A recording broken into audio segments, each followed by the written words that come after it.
আজকে আমি দেখাবো কিভাবে লেহেঙ্গা কাটিং করতে হয়।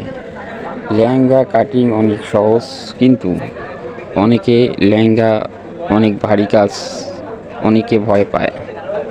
আজকে এই জন্য আমি আপনাদেরকে খুব সহজভাবে লেহেঙ্গা কাটিং শেখাবো।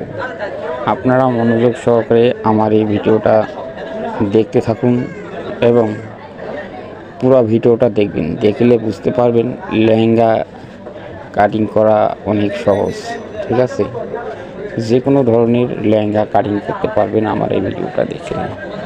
আপনারা প্রথমে লেহেঙ্গা উপরে যে পাটটা আছে, যেটা আমি দেখাইতেছি, এই পাটটা খুলে ফেলবেন।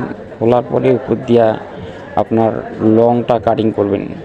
যেমন লং ছোটো বড়ো থাকে, কারো লং থাকে আপনার 38, 40, 42। যদি বেশি হয় তাহলে আপনার লংটা উপর দিক দিয়ে ছোটো বড়ো করে নেবেন। ঠিক আছে, এই পাটটাকে খুলে নেবেন। খুলে নেওয়ার পরে কাটিং করবেন, কেটে ফেলে লং অনুযায়ী কেটে ফেলে। এরপরে আপনারা উপর দিক দিয়ে কেটে ফেলে আপনারা মাপ অনুযায়ী লংটা কাটবেন।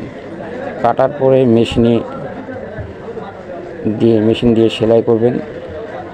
সুন্দর করে সেলাই করতে হবে।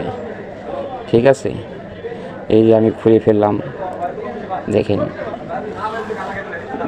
থেকে সেলাই করার পরেই আপনারা এই যে পথে কাটলেন, কাটার পরে এখান থেকে খুলে ফেলবেন।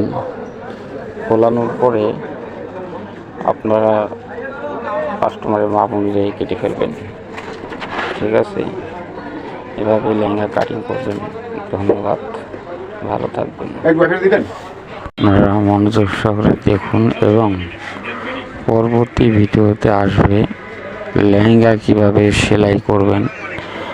এই ভিডিওটা পরবর্তীতে আমি করব। ঠিক আছে, আপনারা সবাই পাশে থাকবেন এবং চ্যানেলটাকে সাবস্ক্রাইব করবেন, লাইক শেয়ার করে পাশে থাকবেন। ধন্যবাদ। পরবর্তী ভিডিও আসবে সেলাই, লেহেঙ্গা সেলাই। ধন্যবাদ।